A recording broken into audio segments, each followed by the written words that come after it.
Saudações a todos, caros doutores e caras doutoras. Entramos na segunda semana das nossas aulas e esta semana nós iremos trabalhar com a bibliografia crítica. Significa que no final desta semana os doutores tenham informação suficiente de identificarem as vossas bibliografias essenciais, fundamentais, para a fundamentação dos vossos trabalhos de pesquisa. E essa bibliografia tem que ser cruzada fontes doutrinais, fontes legais, fontes formais, estatísticas, relatórios, fontes orais, quer dizer, toda aquela informação que acharem importantes para as vossas pesquisas, essa informação tem que ser tratada como tal. E vou chamar a atenção em relação às fontes legais, fontes formais e estatísticas também, relatórios. Essas fontes, os colegas, ao fazerem a seleção, devem ter muito cuidado, devem olhar a data, ou seja, procurem sempre aquelas fontes mais atualizadas.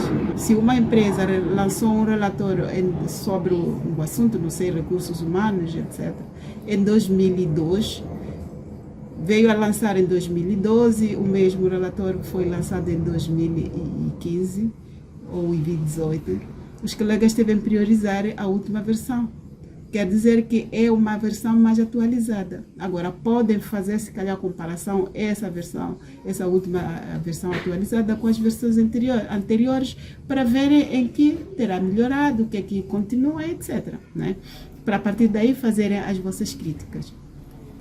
Agora eu quero voltar um bocadinho para a semana passada, que foi sobre formularmos os temas, os títulos, os objetivos, a pergunta de partida e as hipóteses.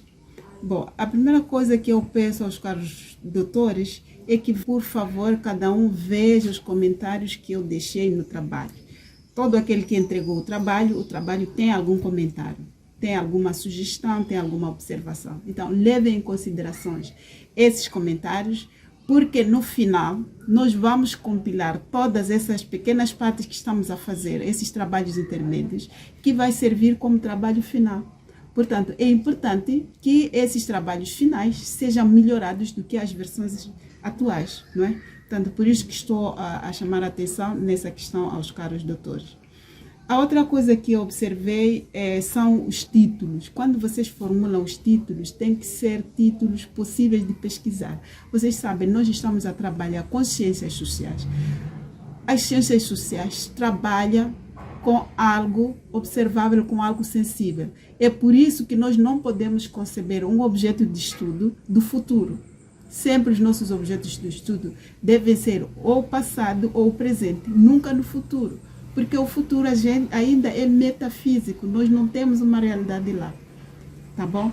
E não sejam temas muito abrangentes. Por exemplo, quero estudar as culturas indígenas. Você tem que determinar. Esse tema, esse título é vago. Que práticas culturais dos indígenas você quer estudar? Tem que delimitar, vocês devem delimitar os temas. Eu encontrei essas situações nos vossos trabalhos, por isso estou a falar aqui. O mesmo se aplica aos objetivos, principalmente gerais. Os colegas fazem objetivos muito abrangentes, objetivos impossíveis de alcançar. O objetivo geral tem que ser alcançável. No final, vocês devem dizer nas conclusões dos vossos trabalhos como é que ficou o vosso objetivo, em que situação ficou, vocês conseguiram alcançar o objetivo ou não, conseguiram confirmar as vossas hipóteses ou não. Portanto, é importante que vocês saibam formular, saibam conceber esta primeira parte, tá bom?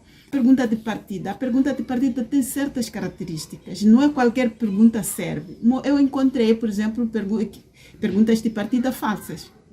Por exemplo, será que a guerra ela mata muitas pessoas? É um exemplo. Eu encontrei perguntas de partida mais ou menos colocadas nestes moldes. Olha lá, isso aí toda a gente sabe que a guerra mata. Então, se você coloca uma pergunta de partida como essa é considerada uma pergunta de partida falsa. Por quê? Qualquer pessoa, mesmo o próprio autor, sabe muito bem que a guerra mata. Então não pode colocar assim. Se nós colocamos uma pergunta de partida, tem que ser verdadeira. Isso significa o quê? Que o autor não tem ideias pré-concebidas, pré-conhecidas sobre o problema que ele está a levantar. Estão a perceber? As hipóteses. Muitas vezes, as vossas hipóteses, eu escrevi, essas hipóteses não respondem à pergunta de partida. Se você coloca, por exemplo, as guerras matam. Será que as guerras matam ou destroem a vida social? As hipóteses devem responder a esta pergunta. Agora, vou falar um bocadinho dos objetivos específicos e gerais e os verbos. Os verbos que devem serem usados. O objetivo geral são verbos de ação. De longo prazo. Por exemplo, compreender, analisar, conhecer, são todos verbos de longo prazo, não é? De ação, mas de longo prazo. E, contrariamente aos objetivos específicos. Os objetivos específicos devem ser verbos de ação de curto e médio prazo. Né? Porque os objetivos específicos é aquilo que os doutores vão buscar, vão pesquisar no terreno. Estão a perceber? Se vocês colocam, por exemplo, identificar o vestuário do grupo indígena fulano, por exemplo, esse objetivo tem que constar no vosso trabalho. Quer dizer, tem que ser o conteúdo que tem que constar lá dentro. Ou seja, quando vocês forem a fazer vossas pesquisas, devem lembrar que levantaram esse objetivo. De ter este objetivo de olhar a questão de vestir, como é que esse grupo X que você identificou de indígenas veste-se, não é?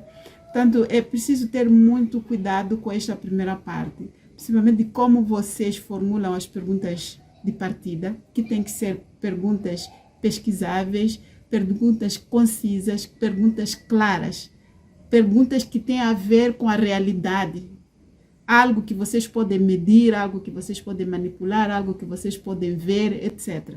Não é? Não sejam perguntas de partida muito genéricas. Compreender, sei lá, a perspectiva dos trabalhadores do futuro. Uma perspectiva é algo que nos leva ao futuro. Como é que vocês vão levar avante ou guiar uma pesquisa para um futuro que ainda não se sabe? É contraditório, não é? Pelo menos para as ciências sociais, esse tipo de objetos, esse tipo de pesquisa não é aplicável. Talvez a filosofia pode aceitar esse tipo de objetos, não é? Pode aceitar. Portanto, colegas, eu queria parar por aqui e chamar muita atenção a essa primeira parte, portanto, a semana passada. E caso tenham alguma coisa, alguma dúvida que queiram colocar, específica do trabalho, uma observação que deixei lá, vocês querem se clarificar, etc., estou disponível. E a partir de já quero agradecer a todos pela participação na semana passada e continuem assim, por favor, para terminarmos este módulo com alguma informação no final. Obrigada e até a próxima.